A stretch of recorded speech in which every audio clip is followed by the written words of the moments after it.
Welcome to the Wisconsin Music Podcast. Hey everyone, Zach here from the Wisconsin Music Podcast. This week's episode, 102, I am interviewing two musicians, one from American Restless, Noah Lekas, and the other one from silent comedy, Joshua Zimmerman. American Restless is hard-scrabbled, as the music channels the force of post-hardcore, the feral energy of riff-heavy garage rock, and the swagger of rockabilly, earning the trio subgenre monikers like spaghetti midwestern and psychobilly, but the group would simply describe their sound as Rustbelt rock and roll.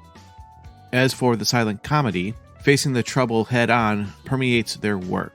Rough-hewn, expansive American rock and roll with dirt under its nails and whiskey on its breath, the music of the silent comedy channels the iron spine of the blues, honky-tonk sweat, punk swagger, into a euphoric declaration that when trouble rears its worrisome head, it's time to crack knuckles, lock arms, and lift our voices high.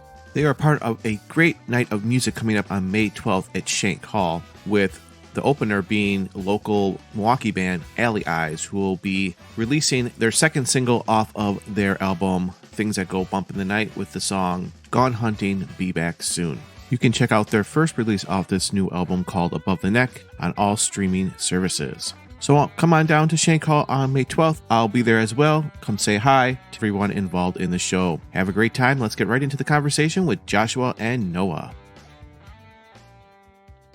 Welcome to the Wisconsin Music Podcast. This week we have Noah and Josh.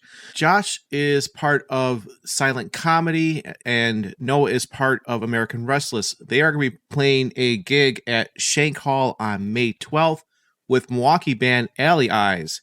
So welcome, gentlemen, to the Wisconsin Music Podcast. Hey, thanks, man. Yeah, it's good to be back. Us. That's right. Noah has been a past guest as well, so check out his interview. I don't remember when that went out, but it was, I think, a few months ago. All right, so let's talk a little bit about this upcoming show with Alley Eyes, silent comedy, and American Restless. Who wants to start talking about how this whole collaboration was put together? Yeah, we've been talking with Noah about doing more shows with American Restless for a while, and the Great Lakes region just seemed like a great place to start, pun intended. And we love playing together. We've played and collaborated together in a lot of different forms, and now that American Restless has a new record coming out and is getting out on the road, it's just a natural partnership for us to get together and play. And it's a great vibe, when you're going and traveling and doing touring. It's always good to travel with people that you know and that you enjoy. So we have a good time, and every time we meet up for a show, we know that we're at least going to have a good hang with friends. Yeah, I think that's the biggest thing, is that since we've all played together so long and so many times, like when I first met the silent comedy guys, all of them, I was playing with other people, and then we met through a mutual friend, and then I started working with the silent comedy, and we all became really fast friends, like probably faster than we would have guessed. But it's been like a decade now. So anytime that we get a chance to do a different version of something, like bring in another band or anything, it's great because we know there's no like wild cards, like you don't have there's just no stress. Like the worst thing about going out for shows is when you're dealing with people who you just can't, it's just it's just anxious the whole time, just waiting for them to make a mess of something. So Right. So it's all good people, and that's, to me, I think that's why it's so natural. And I think the sounds work too. It's great because the bands don't sound the same at all, really. But there's so much overlap and kind of stylistically everything works together. So it's real natural, as Josh was saying. Yeah.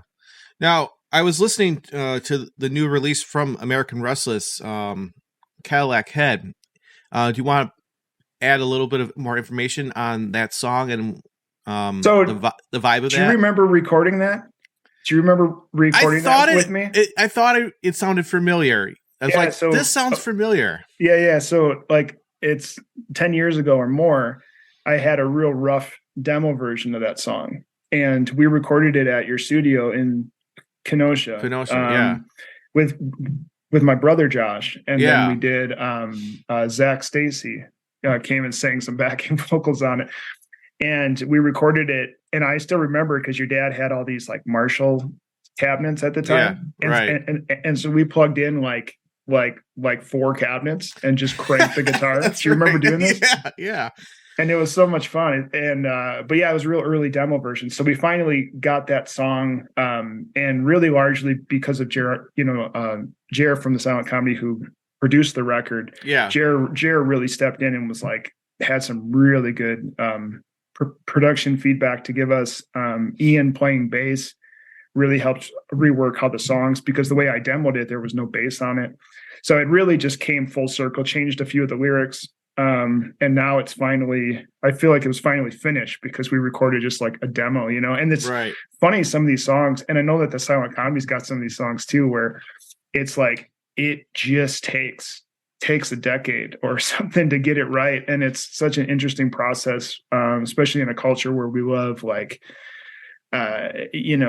prolific first take kind of mythologies. Like the amount of time that goes into some of these songs, people would never guess. But yeah, that's one of those ones that I've been kicking around since 2008.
Very cool.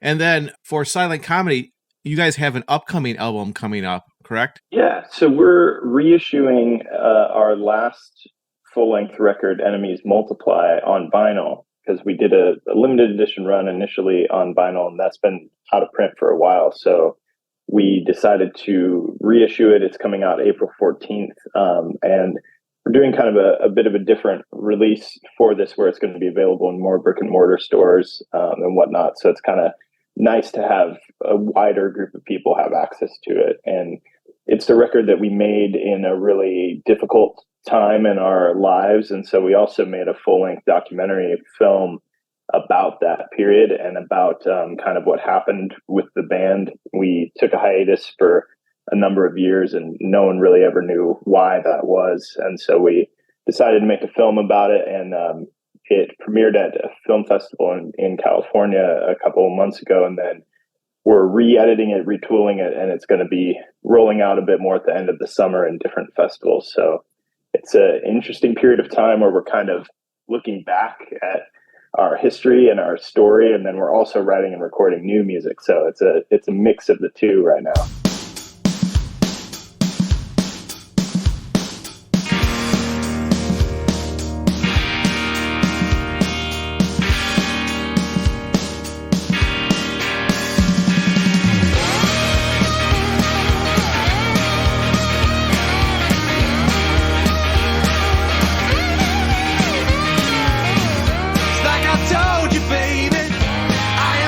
Saving. There ain't no good left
Now, Noah, obviously, recording with me in Kenosha, you're from, Wisconsin.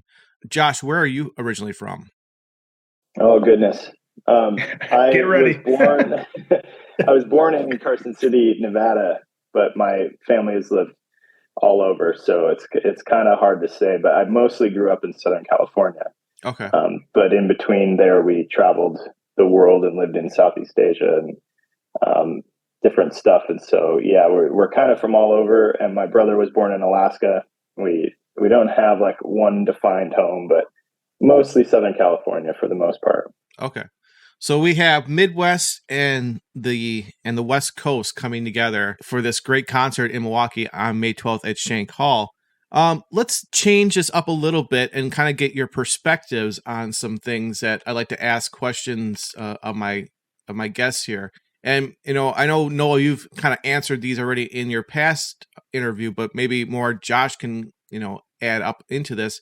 One thing I like to talk about is like the local scene attitude. And obviously we're talking about the music scene, and we're looking at, the positives and the struggles. And I just like to get, different perspectives of how people see those things. So for you, Josh, what do you see positives in your local scene, and what are some of the struggles that you see in your local scene? Yeah, it's interesting. That's something that we have, as the silent comedy, we've really wrestled with over time. In some ways, like having a strong local identity in a town is a good incubator for bands to grow and develop. And in other ways, I think it's really limiting. One of my pet peeves is local radio shows. I don't really care for that, because radio stations have the power to transition people out of being local, but they keep them sequestered into this one block of programming. So it's something that we've kind of had a tough time with. The silent comedy started in San Diego and grew in San Diego, and we had incredible support from people in that town, and we're extremely grateful for that.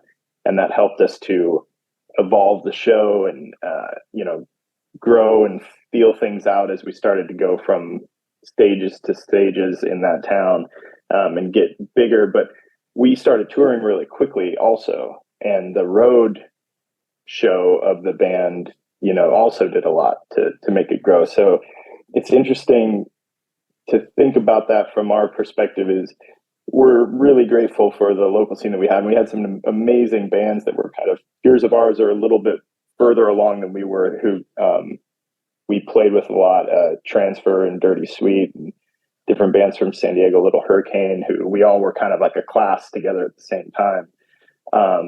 And we're super grateful to have had that. But at the same time, I think for bands who are coming up in their local scene, it's really important to not, if you want to do it professionally, to not look at that as the only thing, because the priorities of what it takes to be successful in your town are extremely different from what it takes to transition into the touring world. And we learned that pretty quickly, mostly through my experience touring with bigger bands as a videographer. And I got to see a different world, like the arena rock world, and realize like, oh, the way that local bands do things and prioritize things is completely opposite to what this world values, Could you give a little bit more detail into that for the listeners that are in the local bands? Yeah. Like, one thing is the concept of kind of playing as many shows as you can. I think that's pretty common for local bands, is just this thought that like the more you get on stage, the better it is. And that is true in the very beginning. But when we had grown to a certain point, we then had to limit our San Diego shows to like twice a year, because the size of rooms had grown, and you have to kind of consolidate that draw. And that's one way in which the philosophy is very different, is you get to a point at which playing less is more beneficial than playing more. Another thing is just the scale of it. A lot of, when you start out as a band, obviously a lot of the people who come to your shows are people you have personal relationships with, but you can't scale that nationally. Yeah. So yeah, it's just an interesting thing. And then also too, like there's a lot of local band tropes of like wanting to also play longer sets. That's a real personal pet peeve of mine. I've always loved playing shorter sets, even when we're headlining, because on the road, there's a really valuable thing of kind of leaving people wanting more rather than reaching this point at which people have kind of heard enough of your band. So those are just a couple of the things. Yeah, I think off of that too, there's like one of the things that I've learned over the years that is so indicative of that is just like the value proposition shifts, right? A lot of the things that make you heralded locally when you're starting off actually will cost you opportunities on bigger, bigger platforms. So like it's not uncommon when you're younger, and I'll just speak about myself, right? So I don't have to drag anybody under the bus, but it's not uncommon when you're younger to play a show with a bigger band and then get off stage and say something, or say something on stage, but get off stage and say something to your friends like, oh, well, we had more people than them. Oh, we killed it, right? Yeah. It's not really what happened that night. What happened was a national band came in to test a market to see with no effort what would happen in the show. You were put on the show because your 50 friends would show up. You weren't put on the show because you're good or your music or anything. You were put on because that's what they needed to test the market. Yeah. And so your like the big dogging attitude that'll make all your friends think you're cool just costs you an opening spot on a national tour that's being planned 3 months later. You know what I mean? And so there's a lot of these things. It's like the value proposition, like what the value you think you're bringing to the situation. Like this is back to why American Restless and the silent comedy are such a good pair for shows. Because I 100% know what American Restless is doing on that bill. Like there's no, like, I don't think I'm going to blow the silent comedy off the stage or like one up them. That's not even a part of the thought process. The thought process is about creating a night of value for a person buying the ticket and creating an arc in entertainment and being there to hype up the crowd, play, do a great job, be as good as we can possibly be, get off the stage in 4 minutes and be out of the way so that the headlining band can do what they're there to do, which has nothing to do with what you just did. Right. And if you do that well, and there's a great silent comedy story, Josh, if you want to share it, about when you guys went to San Francisco to open. I think this is like one of the best, this is one of the most like lesson-filled stories in the world, but I'll let you tell it. But you went to open a show and it was how you handled it that got you all the opportunities. Yeah, refresh my memory on that one. We have so many tour stories. If you started off, I'll finish. Yeah, it. I can't remember who you went to open for, but you got a call you were in San Diego and you got a call to open a show in San Francisco, and you drove up to just do that one-off for like no money. You just went and did the opportunity. But you got off the stage in like 5 minutes. You ended your set a minute early, got off the stage in literal 5 minutes and got out of the way. And then that tour manager ended up adding you to the Bingham tour, I think. Is that correct? No, that I know the one that you talked about. We opened for this British band, Razorlight, and it did get us more opportunities, but it wasn't their TM. But it is true that, it was, we were being looked at by CAA talent agency to handle us. And so they threw us on this show as kind of a test. And we conducted ourselves so well and kind of did it so professionally and knew our place. That's another big thing with the local versus the national and international touring world is, like Noah was saying, the kind of big dog attitude doesn't get you very far in that world, because it's really important when you're opening for bigger people to just like know your role, what you're there for, and how to make the night go smoothly for everyone. And getting off the stage quickly is a big thing that our band cares about. And we essentially did so well at that show that CAA then took us on and handled us for a number of years. And that did lead to the Bingham tour. So very similar story with just a couple different connections to it. But it is true, like, Noah had some really great points about that thing. It's stuff that's really common in the local scenes, especially, kind of talking trash about other people. That's something that our band learned to curtail very quickly, because one thing that's interesting and is similar about local markets versus the wider like touring world is even the big multinational touring world is a very small community. And that's something that we learned really quickly, is like everyone is only 2 degrees away from each other. And so the more that you talk trash about other artists, it gets around very quickly, and no one wants that, you know. And that's something that our band learned really well. Also, just in general, when we're out at shows, because you don't know who you're talking to might have a connection to the band, and that's something we learned. We also have a ton of tour stories, some of them, you know, on a sliding scale of appropriateness, and we also learned to not share those about our friends, because you know, someone you're talking to might be a super fan of that band, and then all of a sudden you've kind of shared some deep personal stuff. So a lot of it's just that professionalism is the difference when you kind of jump up. And the thing that we always say too is, you know, all of us as musicians, you have all these preconceived notions about what certain things are going to be like or how you progress. And that's another thing that's really common when you're first starting out, that you get removed from your mind as far as perceptions go, is like there is no making it, and there is no kind of getting to this magical point at which you're successful. We always talk about it, they're all ladders, every stage of the industry, and as soon as you get off the top rung of one ladder, you're at the bottom rung of the next ladder. So that's something that you know, the perception in our local market in San Diego at the time, when we made Enemies Multiply, the reason why it's called that is the perception from people in that town about how our band was doing and how successful we were was drastically out of pace with what reality was. And they would see us opening huge shows and doing arena shows and not understand that we were at the absolute bottom rung of that ladder. You know, so it's interesting.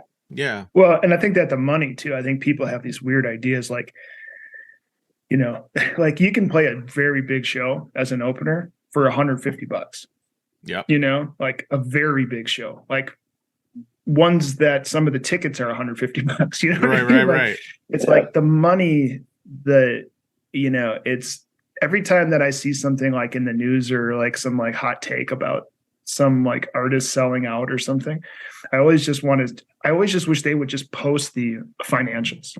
I just wish that I just wish they would go on Twitter and just be like, actually, here's how this works. And then break it down and be like, do you really think I sold out for 67 cents? You know what I mean? Like because it's just, yeah, there are people making tons of money in music. That's not the point. But the point is, like, it's a lot further away than you think it is.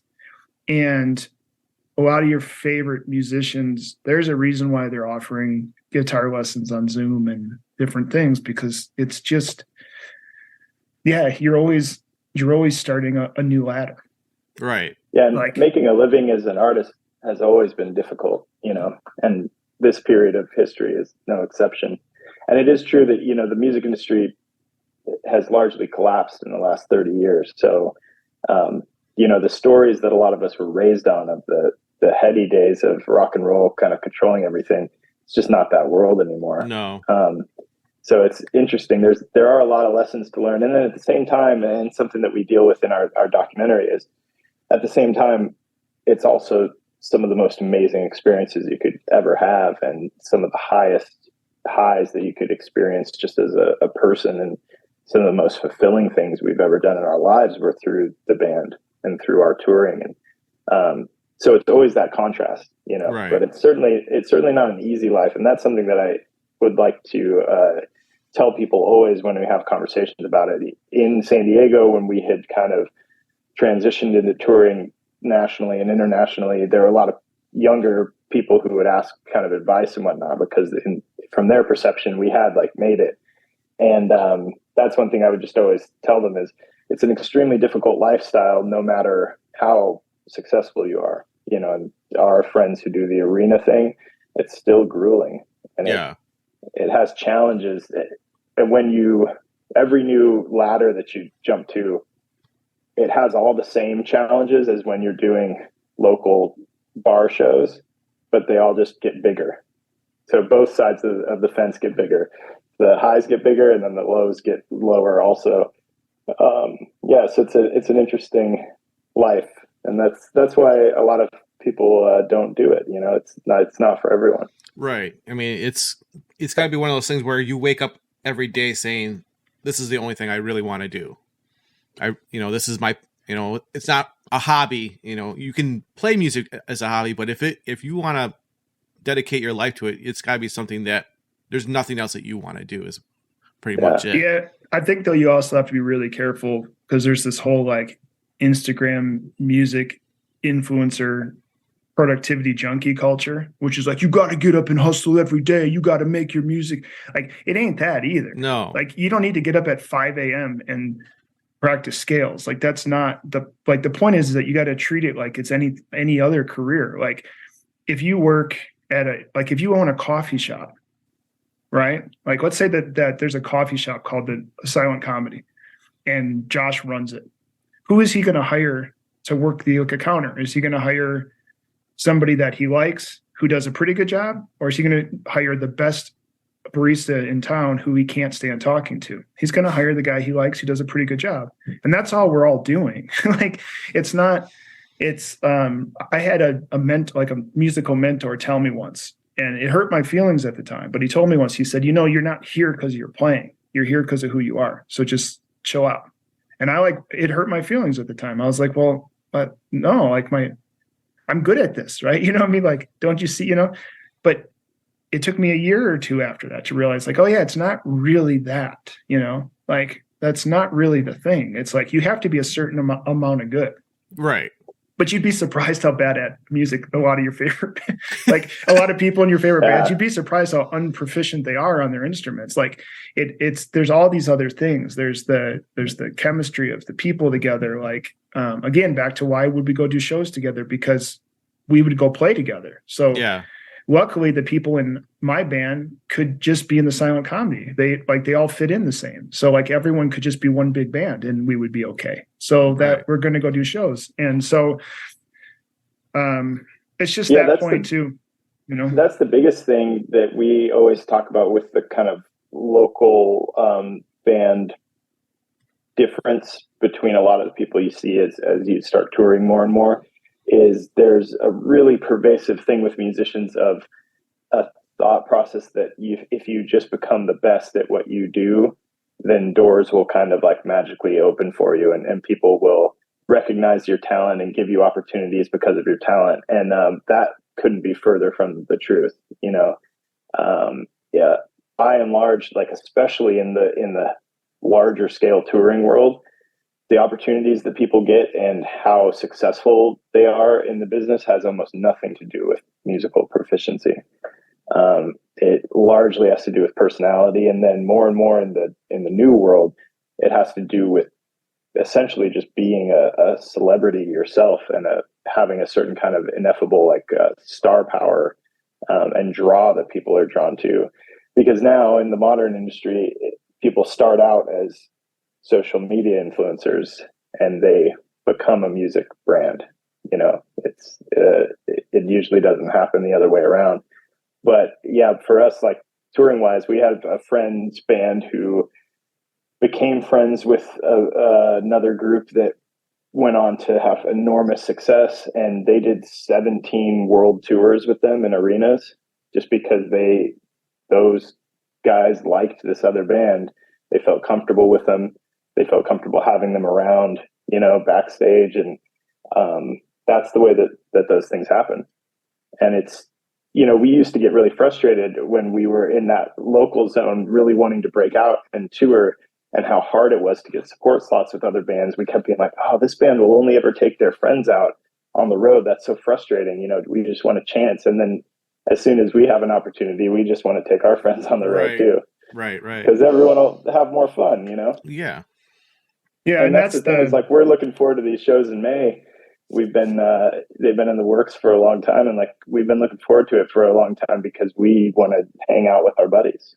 Yeah, 100%. What are your thoughts on streaming versus Bandcamp accounts? I mean, do you really see it as a viable thing with streaming? Because it just seems like you don't really make anything off of this stuff unless people are actually buying the actual files themselves. So what are your thoughts on that? You might have more thoughts on Bandcamp. No, we actually haven't ever tried the Bandcamp thing.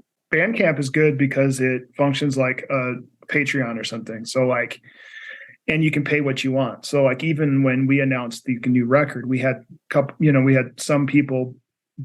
people buy it for higher than the asking price, You know what I mean? So it was like people just wanted to see us, okay, we just want to like sew into what you're doing. Bandcamp is good for that. It's really good for that. And it's good for a functional store in terms of like you can sell all your merch through it. And they will even do fulfillment of vinyl and stuff if you hit certain sales numbers. Like they'll actually do vinyl for you. But it's bands need to understand though, like it's not all this stuff. You're not in the 1996 like punk make a couple t-shirts and sell them for cash world. Right. You're in like PayPal and you need a bank account, you need an LLC for your band, you need to keep track of stuff for taxes. Like as soon as you go into this stuff, like everything's documented and you are in a business now. Right. And you need to handle it accordingly. So like I think again, from the local to the national thing, like understanding that like you just got to be very clear what you're on these platforms for. If you think you're going on these platforms because you're going to get more attention on them, that's not really the case. Like people don't like, you are going to get some people who'll find you on there from the tags and stuff. Of course, like, right. I'm not saying it's all hopeless, but what are you there for? Are you there to try to do business and make sales? Are you there to try to get added to playlists? Because like Spotify is better for that. Are you there to try to like, what are you there for? And then what is the realistic goal of like what you're trying to do? Are you trying to play? Because if you want to make a living playing music, you can play 2 bar gigs a week, like house gigs, make $300 a gig, move into an apartment that's super cheap and live off of ramen. And now you're making a living playing music. Like, yeah. And I've done that. But I think the platforms it's like with anything else, you just have to take a minute and really think about what you're hoping to get from them. As far as the financials go on like Spotify and stuff, Josh will have much more opinions on that because we're not in that realm yet where we're even registering much because the album's not out yet. So like we're not getting any of that for that right now. But I think Bandcamp's good. If you have an audience who wants to buy your stuff, it's a good marketplace. Yeah, I think of it in similar ways to the way you think about shows and stuff is Spotify is about casting a really wide net to just potentially get people exposed to your music, and it's not really about the about profiting from it because the residuals that you make from it are so tiny, and then also it's a black box. They have deals with all the major labels, and they won't tell anyone what those deals are, and so truly, as an independent artist, you are getting screwed by the streaming services. But at the same time, you kind of have to be on there. For me, even as much as I have mixed feelings about different platforms like that, I interact with music primarily through Spotify. So if I go search for someone that I heard about and they're not on there, that's a detriment from like a marketing perspective. But I think it's kind of like you try to cast that wide net and get exposure on a streaming service like Spotify, and then if people are interested in you and they become fans, you transition them to a place like Bandcamp in which their support can be more direct to the artist. Gotcha. Yeah, you really have to think of it as a marketing funnel. I mean, this is where Josh and my day jobs will probably bore people, but it's a funnel. So you have like in standard brand, like standard brand or marketing approach, people think about like CRM or consumer relations as a funnel. So you have the widest part of the funnel. And then once people are in your funnel, you're wanting to push them down the funnel as quickly as possible to get them to be what, would become like a fan and then would become like an advocate for your band. The local to national thing has a lot to do with widening that funnel and becoming more efficient at pushing people down it. So if you have a local fan base of 50 people who will come see you play, that's great. How many of those people can you push down the funnel to become actual fans and not just, friends? And then how many people can you push to being advocates for your band? And then how many cities can you do that in?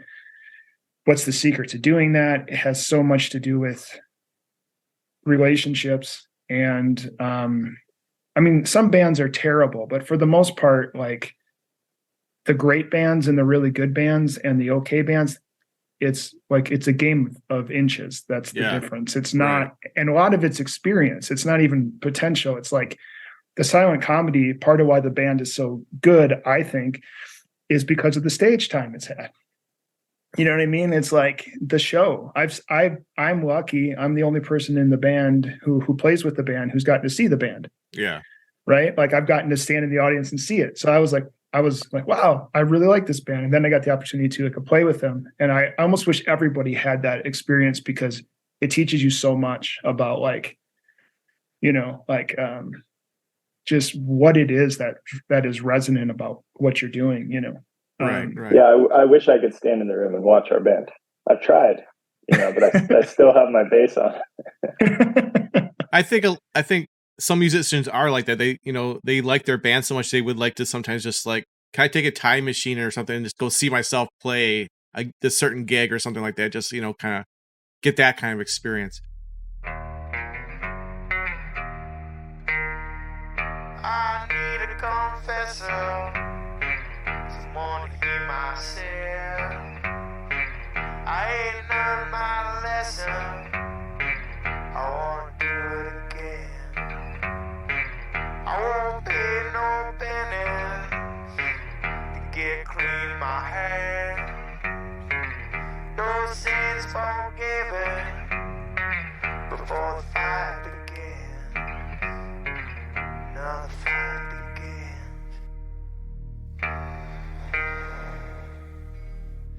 Storm clouds break, that breath may be your last.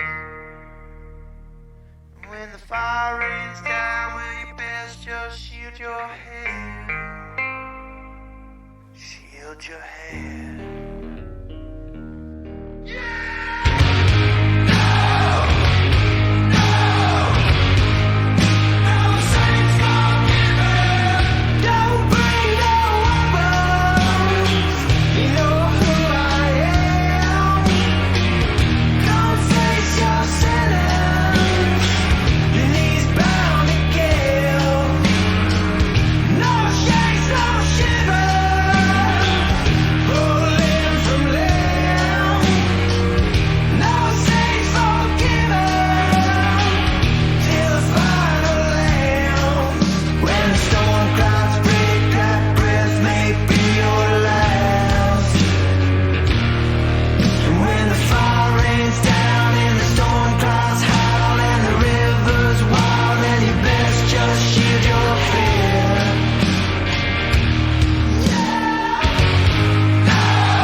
Thanks, everyone, for tuning in to this episode of Wisconsin Music Podcast. That's just part one of the conversation with Joshua and Noah. Next week, we will finish up the conversation with them, which leads into the gig that's coming up at Shank Hall on May 12th. You can get tickets at shankhall.com and click on tickets and look for the May 12th show with opening act Alley Eyes, American Restless, and The Silent Circus. Appreciate you all tuning in and listening to these great artists that are part of the Wisconsin music scene. Here is Alley Eyes with Above the Neck. Have a great week, everybody.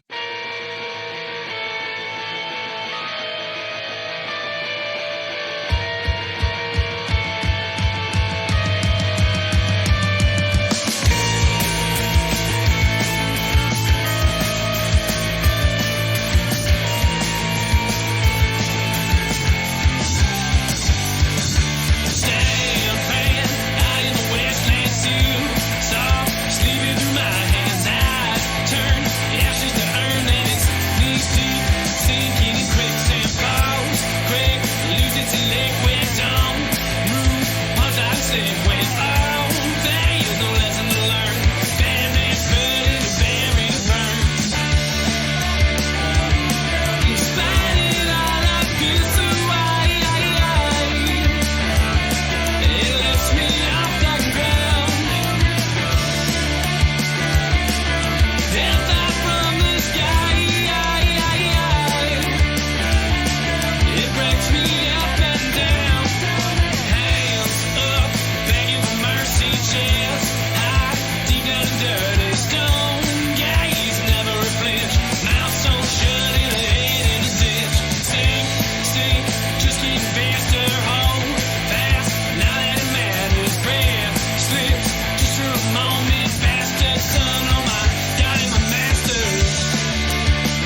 lifts me up and breaks me up and down. To live where vultures dare and fly so free, far above my earthly problems low, unbound by gravity and bring me down. What do they see? What do they know?